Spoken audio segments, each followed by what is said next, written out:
الرجيم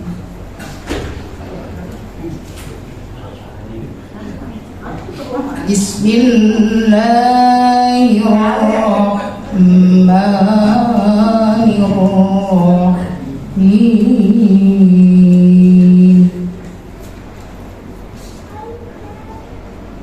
تبارك الذي بيده الملك وهو على كل شيء قدير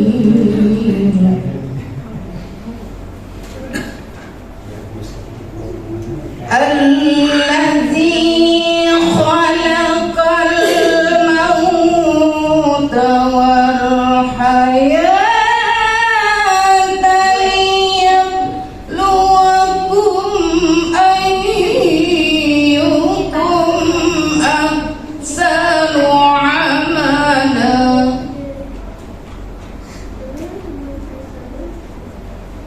وهو العزيز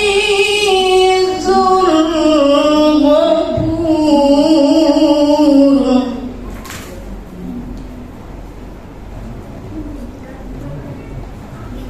الذي خلق سبع سماوات طباقا ما ترى في خلق الرحمن من تفاوت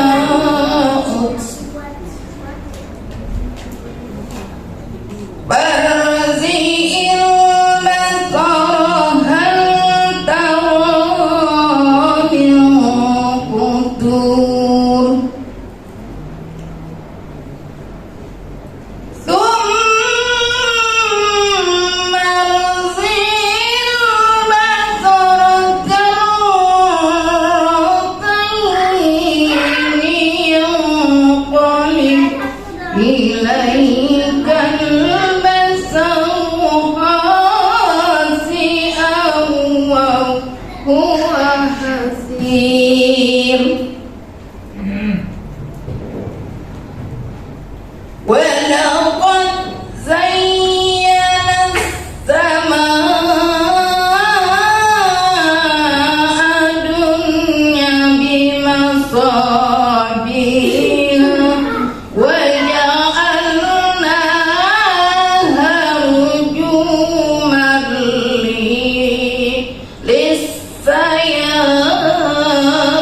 للشياطين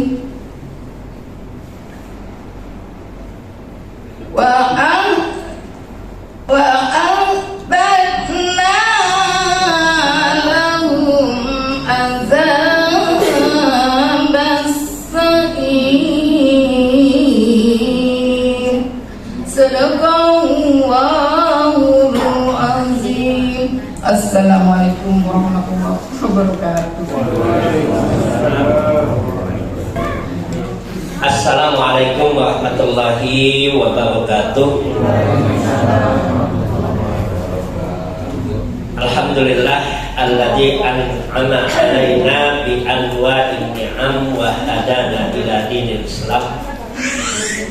Wassalatu wassalamu ala Rasulillahi sallallahu alaihi wasallam wa ala alihi wa ashabihi wa man ittaba'a hudahu ila daris salam.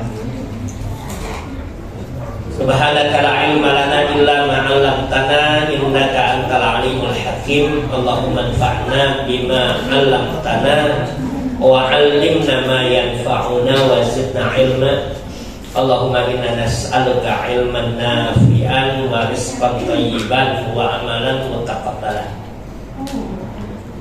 Akhwati billah, ikhwati billah, ikhwatu iman yang dimuliakan Allah Subhanahu wa taala.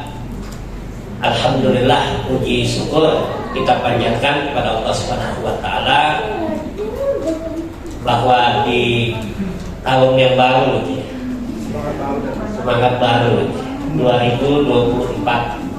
Kalau tadi siang pembawa acaranya tanpa sengaja mengucapkan selamat tahun baru, sehingga untung tidak selamat Natal ya. Waktu siang tadi itu kita bersyukur bahwa hari ini kita bisa dipertemukan oleh Allah Subhanahu wa taala, dan mudah-mudahan ini adalah bagian dari catatan-catatan kebaikan kita di yaumul qiyamah. Salawat dan salam pada nabinya Muhammad SAW, keluarganya, para sahabatnya, dan siapa saja yang mengikutinya hingga yaumul qiyamah. Ikhwatu iman yang dimuliakan Allah Subhanahu wa taala, pada hari ini bahasan kita masih akan membahas tentang himpunan putusan tarjih ya. Yang kita ambil pembahasan ini terkait tentang sholat berjamaah, karena ada beberapa permasalahan yang seringkali ditanyakan baik oleh jamaah di Muhammadiyah ataupun bunda-bunda Aisyah yang menanyakan tentang permasalahan-permasalahan yang terkait dengan sholat berjamaah. Pada tahun atau pada periode 2010-2015, pimpinan pusat Muhammadiyah itu sudah melakukan simposium hadis-hadis tentang sholat yang menimbulkan polemik, yang menimbulkan permasalahan. Itu sebenarnya di Wahabka waktu itu 3 hari yang diselenggarakan oleh pimpinan pusat Muhammadiyah Majelis Tabligh. Nah, dalam simposium itu maka dibuatlah pengkajian tentang hadis-hadis yang berkaitan tentang sholat dan sholat berjamaah. Karena ada hadis-hadis yang seringkali menimbulkan polemik, menimbulkan multi interpretasi penafsiran, yang menimbulkan ikhtilaf, perselisihan di kalangan para ulama, dan bagaimana kedudukannya atau pemahamannya di dalam keputusan tarjih tadi. Jadi itu yang dilakukan, sehingga periode 2010-2015 itu yang dicanangkan pada saat itu program Majelis Tabligh ya, karena Majelis Tabligh itu PR-nya dari keputusan tarjih. Jadi tidak bisa Majelis Tabligh itu melaksanakan sesuatu kecuali apa yang sudah ditentukan oleh tarjih gitu. PR-nya. Jadi sebagai pelaksana program kalau dari apa yang disampaikan oleh tarjih, yang melakukan sosialisasi tentang keputusan. Nah itu dibahas secara komprehensif karena memang menimbulkan polemik. Apakah tahiyatnya itu diam saja atau goyang-goyang ya? Kalau goyang ke atas ke bawah, ke kanan ke kiri, atau muter ke kanan atau muter ke kiri. Sekarang lurus, amin. Itu kan itu menimbulkan polemik gitu. Ya. Itu hadisnya seperti itu. Lalu kemudian bagaimana takbirnya. Nah ini banyak yang menimbulkan polemik dalam hadis. Maka disebut dengan hadis-hadis yang menimbulkan polemik atau permasalahan dalam penafsiran. Dan bagaimana pandangan tarjih pada saat itu. Di bahasan kita pada kesempatan ini adalah kita mengambil terkait tentang salat berjamaah, dan nanti tidak tertutup kemungkinan ya kalau misalkan di antara bapak dan ibu yang ingin menanyakan terkait tentang permasalahan salat tadi. Yang pertama bahwa landasan salat berjamaah ini, ikhwatu iman yang dimuliakan Allah Subhanahu wa taala, ini dan didapatkan dalam Al-Qur'an paling tidak ada 2 ayat tentang salat berjamaah. Ada isyarat pada 2 ayat, yaitu yang pertama dalam surat Al-Baqarah ayat 43. Dan yang kedua dalam surat An-Nisa ayat yang ke-102. Keladasan ayatnya. Dalam surat Al-Baqarah ayat 43 Allah Ta'ala menyebutkan wa aqimus shalah wa atuz zakah warka'u ma'ar raki'in. Dan tegakkanlah sholat dan tunaikanlah zakat dan rukuklah bersama dengan orang yang rukuk. Rukuklah bersama dengan orang yang rukuk, satu dipahami oleh para ahli tafsir adalah penyebutan tentang sholat atau penyebutan tentang ibadah sholat.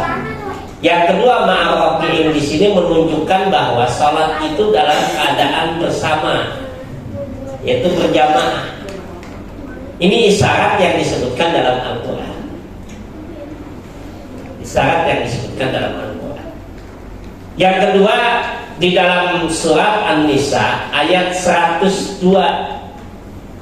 Dalam ayat ini Allah Subhanahu wa Ta'ala memberikan tuntunan kepada kita tentang sholat di dalam peperangan, di masa peperangan, yaitu yang dikenal dengan sholat khauf. Sholat khauf itu sholat yang dilakukan di masa peperangan. Dalam ayat ini Allah menyebutkan bagaimana tuntunan orang yang sholat dalam peperangan, dan dilaksanakan dengan apa? Dengan berjamaah. Dengan berjamaah. Karena saya selalu menyampaikan, ini ayat ini harus dipelajari bagi orang yang suka demo. Kalau demo itu nanti gimana jamaahnya gitu ya, dalam demo-demo yang ada itu, atau dalam kondisi konflik lebaran. Ini bisa dilakukan, dipraktekkan bagaimana sholat khauf itu dilaksanakan. Ini mafhum yang kita dapatkan dari ayat tentang sholat khauf ini.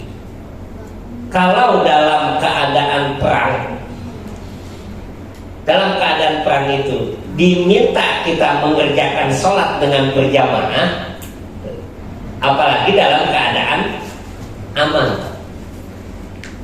dalam keadaan nyaman. Kalau dalam peperangan saja diberikan tuntunan untuk sholat berjamaah, maka pemahamannya atau mafhumnya nanti dalam ilmu mantik, dalam ilmu usul fiqih itu.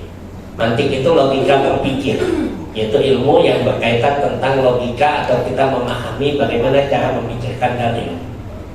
Dalam ilmu mantik dan ilmu usul fiqih itu disebutkan mafhumnya tadi, kalau dalam kondisi perang kita disuruh berjamaah, apalagi dalam kondisi aman, tentu jauh lebih keras tuntunannya untuk salat berjamaah. Nah, ini dua ayat dalam Al-Quran. Adapun hadis-hadis Nabi SAW yang menyebutkan tentang sholat berjamaah itu, kita dapatkan misalkan dalam dua hadis Nabi SAW. Yang pertama dalam riwayat Imam Muslim dari sahabat Abu Hurairah radhiyallahu anhu, yang menyebutkan kepada kita akan Nabi SAW berjamaah. Baru kita yang melek gitu. Yang diberikan nikmat mata oleh Allah SWT untuk melihat gitu. Orang yang buta, yang mencari penuntun itu berarti rumahnya jauh. Gimana kita yang tetangga musola? Ya. Jadi berarti kan jauh dia minta penuntun gitu kan. Saya nggak punya yang menuntun, berarti jauh jaraknya. Bagaimana orang yang dekat gitu? Yang dekat dengan sholat, tentu jauh lebih keras penekanannya bagi orang itu untuk sholat berjamaah. Itu yang disebut dengan mafhum tadi. Mafhum atau pemahaman dari teks atau dari dalil yang disebutkan. Bahkan dalam hadis yang lain yang diriwayatkan oleh Imam Al-Bukhari, Nabi SAW menyebutkan laisa salatu asqalu 'alal munafiqina minal fajri wal isya. Walau ya'lamuna ma fihi ma la atauhuma walau habwa.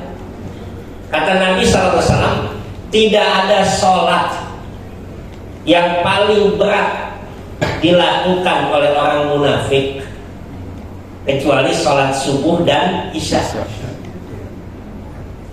Tidak ada sholat yang paling berat dilakukan oleh orang munafik. Maksudnya di sini adalah sholat berjamaah. Yang paling berat dilakukan oleh orang munafik kecuali maghrib, subuh dan isya. Apa kata Nabi kemudian? Walau ya'lamuna ma fihima. Kalau seandainya orang itu tahu apa keutamaan di antara dua sholat itu, la atauhuma walau habwa, maka orang itu akan datang ke tempat sholat sekalipun dalam keadaan merangkak. Kalau sekarang tidak merangkak, istilahnya ngesot gitu. Bayangkan itu, kata Nabi SAW itu, kalau dia tahu bagaimana keutamaan sholat berjamaah itu, maka dia akan datang walaupun dalam keadaan berangkat. Kemudian Nabi menyebutkan laqad hamamtu, saya punya keinginan. Sekalipun keinginan ini tidak terlaksana oleh Nabi. Saya punya keinginan memerintahkan orang untuk azan, lalu kemudian ditegakkan sholat. Kemudian saya akan membawa kayu bakar dan saya akan keliling rumah orang-orang yang tidak sholat untuk membakarnya. Keras banget Nabi itu. Jadi ini menunjukkan apa? Menunjukkan betapa sholat berjamaah itu sangat ditekankan. Bagi siapa? Di sini tidak disebutkan laki-laki dan wanita. Berarti mencakup umum. Itu satu. Jadi tidak disebutkan laki-laki atau wanita, pokoknya semua. Itu kaidahnya. Yang kedua, bahwa kalau menyebutkan tentang laki-laki, maka wanita juga termasuk di dalam. Dan nanti para ulama berselisih pendapat tentang hukum sholat berjamaah. Itu ada selisih pendapatnya. Ada perbedaan pendapat para ulama tentang hukum sholat berjamaah bagi laki-laki dan bagi wanita. Itu yang diperselisihkan oleh para ulama. Kenapa? Karena kerasnya perintah tadi. Karena dalil yang menyebutkan tentang sholat berjamaah. Maka nanti para ulama berselisih pendapat tentang hukum sholat berjamaah bagi laki-laki. Kenapa dengan wanita juga seperti itu? Karena nanti ada hadis-hadis lain tentang sholat berjamaah bagi wanita. Yang akan kita bahas. Dan bagi laki-laki paling tidak disebutkan ada 3 pendapat para ulama tentang hukum sholat berjamaah bagi laki-laki. Yang pertama itu ada ulama yang berpendapat menghadiri sholat berjamaah bagi laki-laki sholat yang 5 waktu ya, kecuali sholat Jumat hukumnya sunnah muakkadah. Sunnah muakkadah. Ini pendapat beberapa pendapat para ulama, di antaranya Imam Syafi'i, Imam Malik dan Imam Hanifah atau Abu Hanifah, mazhab Hanifah. Nah ini 3 ulama tadi. Bahwa hukumnya sunnah muakkadah. Apa artinya sunnah muakkadah itu? Sunnah yang ditekankan. Di atas sunnah, di bawah wajib. Itu sunnah muakkadah. Nanti kalau di bawah sunnah ada lagi nggak? Kalau di bawah sunnah ada nggak, Pak? Kalau di atas sunnah, di bawah wajib, namanya sunnah muakkadah. Kalau di bawah sunnah ada nggak? Hukum sunnah. Sunnah itu apa? Dikerjakan, mendapatkan pahala, ditinggalkan rugi. Ada dapat pahala ya. Itu ditinggalkan tidak berdosa. Tapi kalau ditekankan, maka lebih ditekankan untuk dilakukan dibandingkan ditinggalkan. Nah, di bawah sunnah itu nanti dalam fikih Imam Syafi'i, dalam fikih Syafi'i itu ada yang di kedudukannya di bawah sunnah, namanya mustahab, disukai. Mustahab. Dan dalam fikih Syafi'i itu dibagi lagi itu ada wajib, sunnah, makruh, mubah, gitu ya. Tidak ada yang mustahab itu. Mustahab itu posisinya dia di bawah sunnah, disukai untuk dikerjakan. Nah, ini hukumnya yang pertama, sunnah muakkad, hukum salat berjamaah. Dan yang kedua ada yang menyatakan bahwa hukum menghadiri salat jamaah bagi laki-laki adalah fardu kifayah. Kalau fardu kifayah bagaimana? Ya, udah ada yang mewakilin. Ini enak banget itu mas. Udah Pak Eko aja yang mewakilin sholat jamaah, kita sholat di rumah aja. Selesai kewajiban kita, tidak ada sholat berjamaah. Itu fardu kifayah ini yang disebutkan oleh sebagian ulama. Nah, pendapat ini disebutkan ada juga di beberapa pendapat mazhab Imam Syafi'i. Kalau kita cari pendapat yang lebih enakan yang ini sebenarnya. Ya. Cuman kalau dalam perselisihan pendapat kita nggak boleh nyari yang lebih enak, Bu. Ya. Maka kalau saya ingat dulu waktu ngaji dengan Ustaz Allah yarham itu, ketika ngaji kitab Sahih Bukhari, Sahih Muslim dan tafsir Nabi Bekatnya, tanya itu dengan Ustaz Muhammad Tamimi itu, Ustaz, apa hukumnya ini? Apa jawab beliau? Ente mau jawaban yang enak apa yang nggak enak? Itu jawaban beliau. Kok bisa begitu Ustaz? Karena ini permasalahan fikih kata dia. Lalu kemudian dia jabarkan gitu. Tapi kalau mau cari yang enak, ini ya pendapatnya sunnah muakkadah, apa sunnah fardu kifayah. Itu pendapat yang enak. Tapi kita nggak boleh nyari pendapat yang enak, gitu ya. Nyari pendapat yang tepat. Kalau perselisihan pendapat itu, kewajiban kita nyari pendapat yang tepat, bukan pendapat yang enak. Yang ketiga, ada yang menyebutkan bahwa hukum menghadiri salat berjamaah bagi laki-laki fardu ain. Dengan kalau fardu ain kewajiban setiap orang. Kalau kita tidak berjamaah dosa. Ini pendapat yang paling nggak enak. Kalau bicara yang enak, ini pendapat yang paling nggak enak. Nah, ini perselisihan pendapat. Dalam memahami ini, bagaimana posisi majelis tarjih? Posisi majelis tarjih. Tadi kan saya ingin mengingatkan ikhwatul iman, jamaah yang dimuliakan Allah Subhanahu wa taala. Kalau majelis tarjih itu maka disebut dengan majelis tarjih dan tajdid serta pemikiran Islam itu. Kalau sekarang disebut dengan MTT. Itu artinya apa? Melakukan proses tarjih, memilih dan memilah. Itu tarjih namanya. Mana pendapat yang rajih? Rajih itu artinya tepat. Dan mana pendapat yang marjuh, yang kurang tepat. Dari kata rajah, yurjihu tarjihan itu. Jadi itu majelis. Mana pendapat yang tepat dan mana pendapat yang kurang tepat. Nah, pendapat yang tepat itulah yang dikuatkan dan diambil oleh majelis. Dalam pertimbangan majelis, bahwa pendapat yang terkuat dalam hal sholat berjamaah ini, satu, majelis tarjih berkesimpulan dengan kaidah usul fikih. Apa kaidah usul fikihnya itu? Al-khuruju minal khilaf, mustahab. Bahwa keluar dari perselisihan itu mustahab.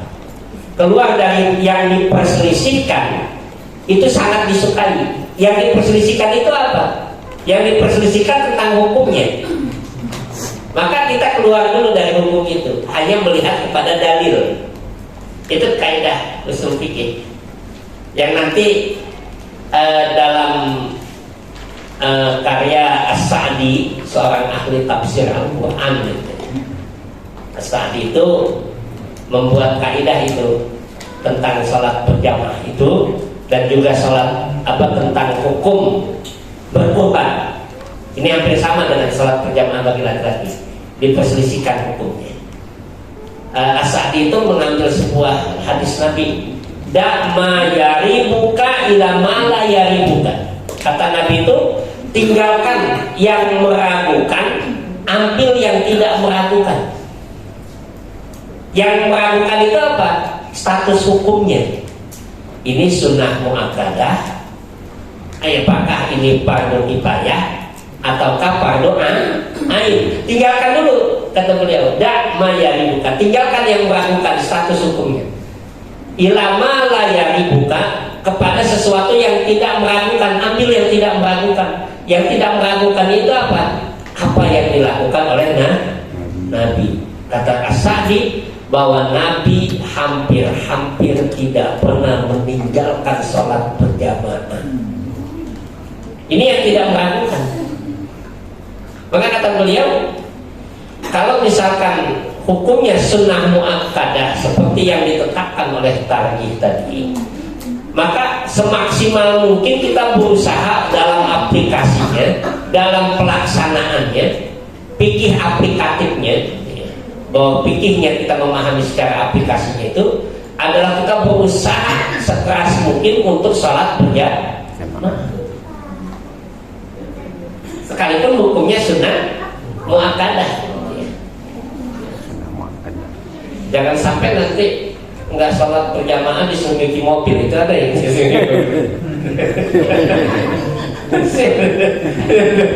nyuci mobil, itu bagus kayak itu ya.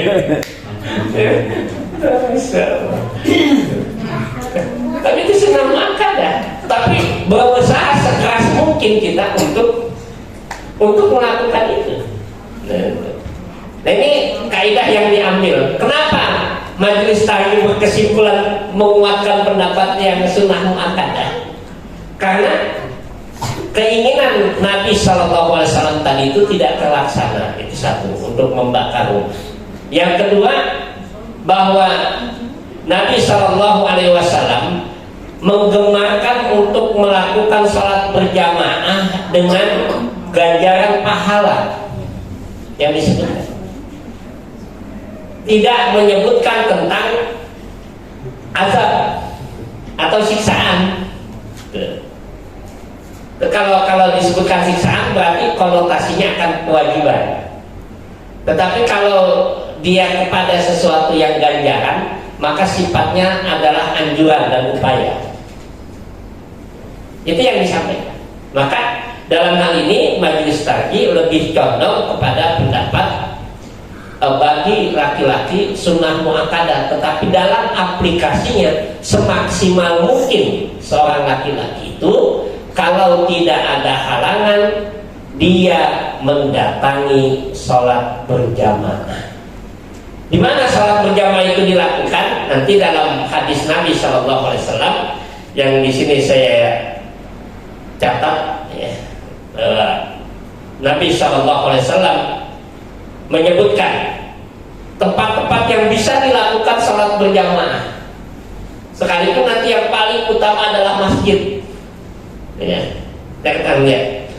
Salatul rajuli fi jama'atin tazidu ala salatihi fi baitihi wa salatihi bi suqihi bid'an wa isrina darajah. Kata Nabi SAW, salat seseorang yang berjamaah, salat seseorang berjamaah di rumahnya ataupun di pasarnya, yaitu di tempat kerjanya. Karena dulu di masa Nabi yang paling banyak orang bekerja di pasar, beraktivitas di pasar. Maka sholat yang dilakukan dengan mereka berjamaah di rumahnya atau di pasarnya itu, di tempat aktivitasnya itu, akan mendapatkan ganjaran dari kebaikan yang akan Allah berikan, yaitu yang disebutkan bid'an min darajat, yaitu ada beberapa derajat yang akan dia dapatkan. Tapi kemudian dalam hadis tadi Nabi SAW menyebutkan dengan kalimat beliau, kalau seandainya semakin banyak dia menghadiri sholat berjamaah yang dihadirkan oleh jamaah yang banyak, maka Allah Subhanahu wa ta'ala akan semakin mengangkat derajatnya. Jadi yang paling utama, dia melakukan sholat berjamaah di tempat yang paling banyak jamaahnya. Di mana tempat itu adalah masjid. Lalu kemudian apa? Musola. Nah, ini namanya kita apa? Masjid apa musola ini?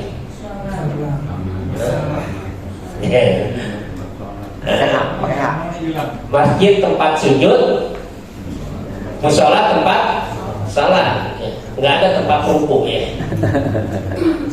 Kalau dalam istilah bahasa Indonesia itu, masjid atau musola itu berbeda dengan hadis nanti, ya.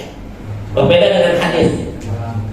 Kalau dalam literatur bahasa Indonesia itu, nanti Pak Dokter itu yang ahlinya bahasa Indonesia. Cuman kalau kita melihat literatur masjid-masjid di Indonesia itu, dalam literatur masjid itu didefinisikan bahwa masjid itu adalah tempat sholat yang di dalamnya dilakukan sholat 5 waktu dan sholat Jumat secara berjamaah ataupun sholat Idul Fitri. Itu dalam literatur masjid-masjid di Indonesia. Kalau musola atau langgar atau surau atau masjid kecil disebutnya, maka dia adalah tempat yang di dalamnya dilakukan sholat berjamaah 5 waktu, tapi tidak dilakukan sholat Jumat dan sholat Id, ya. Itu dalam literatur bahasa Indonesia. Tapi kalau dalam hadis berbeda nanti, karena nanti konsekuensi hukumnya akan beda itu, Bapak dan Ibu.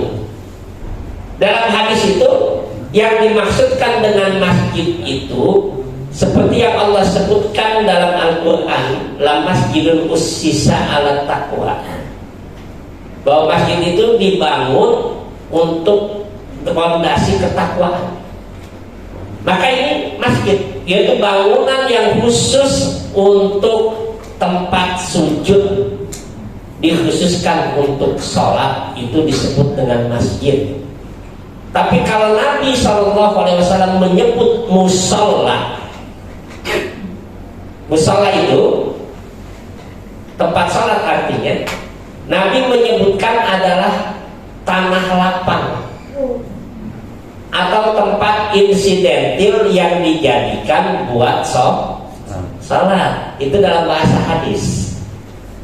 Jadi kalau apa Pak Dokter istilahnya, ada degradasi makna ya. Ada penurunan makna itu. Kalau di dalam hadis itu musola itu tempat insidentil, ya masjid itu semuanya. Maka kalau melihat teks itu, maka ini juga termasuk masjid, karena dilakukan sholat berjamaah. Konsekuensi hukumnya di sini juga ada sholat tahiyatul masjid. Itu konsekuensi hukumnya. Tapi kalau musola dalam hadis itu adalah tanah lapang, maka Nabi SAW menyebutkan dalam hadisnya tentang kurban itu, man kana lahu dzu sa'atin wa lam yudhhiya fala yaqrabanna musallana. Kata Nabi, barang siapa yang punya kemampuan untuk melakukan ibadah kurban, tapi kemudian dia tidak berkurban, jangan sekali-kali dia dekati tempat sholat kami. Nabi menyebutnya musallana, bukan masjidana. Menyebutnya musallana, yaitu tempat insidentil yang dibuat untuk sholat, tanah lapang, basement di kantor, atau ruangan di rumah kita hari ini jadi musola, besok jadi kamar. Kalau tambah anak tambah gede gitu kan ya. Itu namanya musola, tempat insidentil. Ya kalau di kantor misalkan hari ini dipakai buat sholat Jumat, pas hari Sabtu dipakai kebaktian, itu namanya musola, bukan masjid. Maka tidak ada tahiyatul musola, apalagi tahiyatul basement. Ya, nggak ada kita yang sholat Jumat di basement. Waktu itu ada, kalau di kantor-kantor di Putra Hotel misalkan kita sholat Jumat itu di basement. Nggak ada tahiyatul basementnya itu. Nah ini bedanya antara bahasa Al-Quran dan hadis dengan literatur bahasa Indonesia. Maka kalau dari sisi hukumnya juga akan berbeda nanti. Di sini termasuk masjid, sehingga ada syariat sholat tahiyatul masjid sekalipun tidak ada sholat Jumat. Maka kalau di Saudi Arabia atau di beberapa negara Timur Tengah, biasanya masjid itu dibagi dua. Itu ada masjid jami, masjid yang dilakukan di dalamnya sholat Jumat, dan masjid ghairu jami, masjid yang tidak di dalamnya dilakukan sholat Jumat. Di Indonesia juga ada masjid jami, ada masjid ghairu jami. Tapi dalam literatur masjid kita di Indonesia, masjid jami itu sebenarnya penggunaannya masjid jami, masjid raya, masjid gede. Ya kalau dibaca ya. Itu artinya apa? Sebenarnya itu masjid yang berada di tingkat provinsi. Jadi sekarang udah bias itu. Sudah bias maknanya itu. Kalau dalam bahasa Indonesia itu masjid jami atau masjid raya itu masjid yang dia dibangun di atas provinsi, masjid kebanggaan provinsi. Jadi sekarang sudah ada banyak masjid jami gitu ya, kalau dalam bahasa Indonesia itu. Nah ini masjid, maka semakin banyak tempatnya dan semakin utama untuk sholat berjamaah adalah di masjid. Sekalipun nanti boleh sholat berjamaah di rumah dan sebagainya. Nah ini hukum menghadiri sholat berjamaah tadi bagi laki-laki. Dalam hal ini Muhammadiyah lebih condong pendapat pada sunnah muakkadah. Bagaimana dengan wanita? Nah dengan wanita ini para ulama berselisih pendapat kembali tentang hukum sholat berjamaah atau menghadiri jamaah di masjid bagi wanita. Yang pertama terkait tentang hukum ini, ittifaqul ulama. Para ulama sepakat bahwa wanita tidak wajib menghadiri sholat jamaah di masjid. Ini sepakat para ulama. Tidak wajib. Ya, sama tadi laki-laki juga tidak wajib ya. Tapi sepakat para ulama sepakat itu tidak wajib bagi wanita. Tetapi menimbulkan permasalahan adanya hadis Nabi SAW. Ini hadisnya dalam riwayat Imam Ahmad, Imam At-Tabrani dalam kitab Al-Kabair. Itu disebutkan dalam kitab Kabir Al-Kabir itu dikatakan bahwasanya Ummu Salamah menyatakan kalau Rasulullah SAW khairul masajidin nisa qa'ru buyutihinna. Ini hadisnya, bahwa kata Nabi SAW sebaik-baik tempat sujud, tempat sholat bagi kaum wanita qa'ru buyutihinna, yaitu di bilik rumahnya. Artinya di dalam kamar di rumahnya. Jadi bagian dari rumahnya dia di dalam kamarnya. Itu sebaik-baik sholat bagi wanita. Hadis ini ada dalam riwayat Ahmad dan dalam riwayat Imam At-Tabrani. Nah dalam penelitian majelis tarjih, dalam hadis ini ada seorang yang bernama Ibnu Lahiyah. Ibnu Lahiyah ini orang yang tidak dikenal siapa dia dalam ilmu hadis. Sama kayak orang yang nggak pernah ngaji, tahu-tahu dia cerita. Itu namanya majhul kalau dalam ilmu hadis. Nggak pernah ngaji, nggak pernah ngaji, nggak pernah itu dia ngomong. Kayaknya dulu Pak Anhar pernah mengatakan ini, padahal ngaji juga kagak, datang juga kagak gitu. Nah ini namanya majhul gitu kalau dalam ilmu hadis. Majhul itu tidak dikenal. Kalau tidak dikenal itu tandanya hadisnya itu lemah.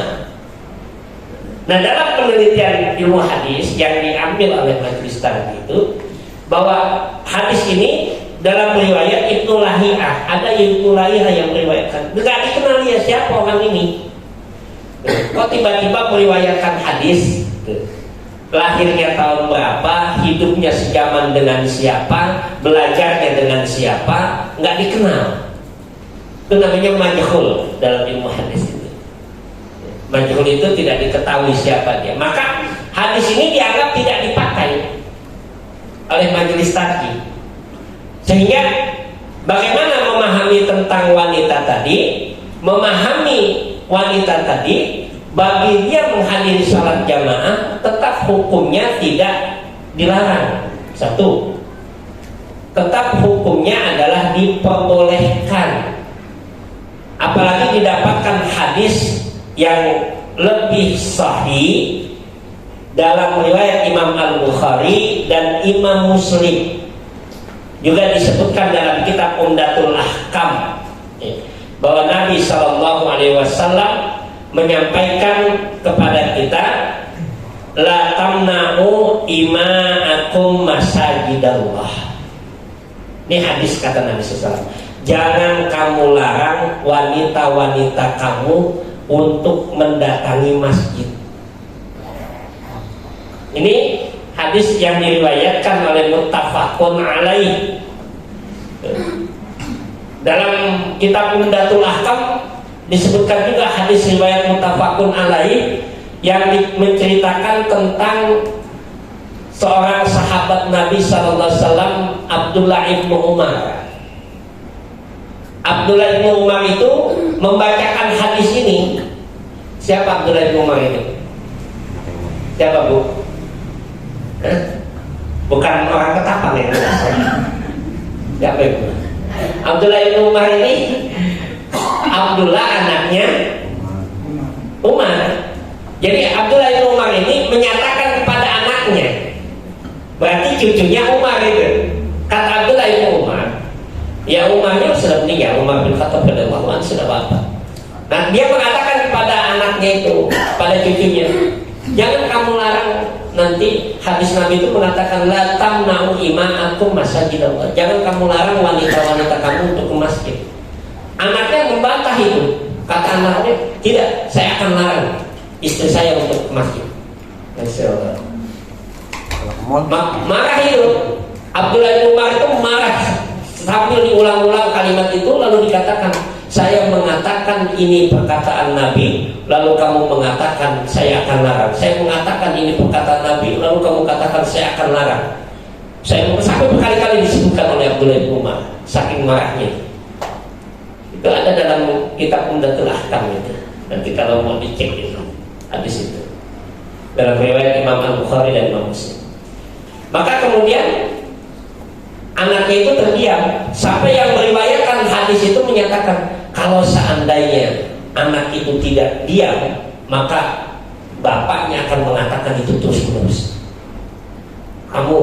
Aku mengatakan ini perkataan Nabi, kamu mengatakan ini kemauan saya, kamu mengatakan ini kemauan saya. Itu sampai ditegur oleh bapaknya itu. Nah ini yang menunjukkan bahwa kaum wanita itu tidak terlarang. Bahkan nanti dalam riwayat Imam Al-Bukhari dan Imam Muslim juga muttafaqun alaih, banyak disebutkan bahwa kaum wanita juga menghadiri sholat berjamaah subuh di masjid bersama dengan Nabi. Di subuh loh.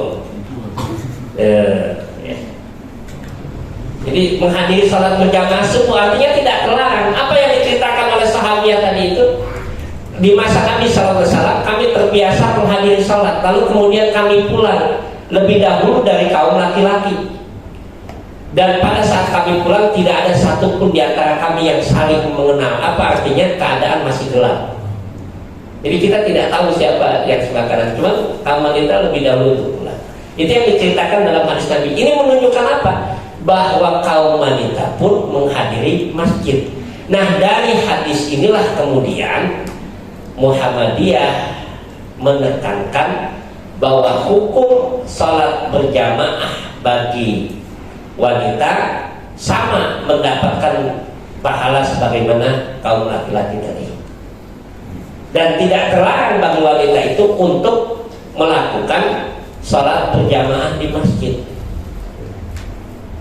Tidak terlarang ya. Selama memang tidak menimbulkan mudarat, fitnah atau bahaya dan sebagainya, maka boleh bagi wanita itu. Apalagi kalau sampai misalkan dengan hadirnya wanita tadi akan menyemangati anak-anaknya, maka lebih utama dia untuk sholat berjamaah di masjid. Nah, ini yang berkaitan hukum wanita tadi sholat berjamaah di masjid. Kenapa ini saya ulang? Karena ada beberapa Bunda Aisyah yang menanyakan itu. Bahkan sempat terjadi ibu di satu tempat waktu pengajian, saya sebutkan Aisyah mana, tapi adanya dinikahi. Ketika pengajian itu 3 atau 4 minggu sebelumnya itu yang mengisi seorang dokter, tapi bukan dokter hadis. Dia mengatakan bahwa kaum wanita jangan sholat di masjid, sholatnya di rumah. Dibawakanlah hadis ini yang ada Ibnu Lahiyah tadi itu. Saya tidak ada waktu itu, tapi ketika saya mengisi pengajian, maka kemudian sebelum mengisi pengajian itu minta dibahas tentang hukum wanita sholat berjamaah di masjid. Karena ustaz tersebut mengharamkan, melarang untuk wanita itu sholat berjamaah di masjid. Maka minta penjelasan tentang hadis tersebut. Lalu kemudian saya sampaikan hadis tersebut, bagaimana kedudukan hadis tersebut dalam pandangan para ulama hadis. Ini salah satu pertama. Kenapa itu harus dijelaskan? Karena ngajinya di sana jam 2 siang. Jam 2 siang berhenti menjelang asar. Setelah asar tanya jawab. Setelah salat asar itu lanjut tanya jawab sampai jam 4. Biasanya itu ngajinya itu. Jadi lanjut tanya jawab. Karena adanya ungkapan sholat di rumah, selesai pas ketika adzan ibu-ibu pada pulang ke rumahnya. Oh, kata Ustaz kemarin sholatnya di rumah, maka ibu-ibu pulang ke rumah. Oh, udah sholat di rumah, nggak boleh sholat di masjid gitu. Nah, setelah sholat balik lagi ke masjid buat tanya jawab. Nah, itu terjadi seperti itu akhirnya. Ketika dijelaskan dan mendudukkan hadis itu secara proporsional, ya, maka kenapa secara proporsional itu? Karena dalam membaca hadis itu kita tidak boleh membaca dalil hanya 1 atau 2 dalil, tetapi diambil semua dalil itu lalu dibuat sebuah kesimpulan. Itu namanya pembacaan yang proporsional. Nah, ini yang berkaitan 2 hal dalam sholat berjamaah. Nanti silakan kalau ada yang ingin ditanyakan berkaitan tentang beberapa sholat berjamaah. Nanti kita akan masuk pada poin berikutnya tentang sholat berjamaah, insyaallah. Mudah-mudahan ada manfaatnya. Nasrun minallahi wa fathun qarib wa basyiril mu'minin. Wassalamualaikum warahmatullahi wabarakatuh. Waalaikumsalam warahmatullahi wabarakatuh.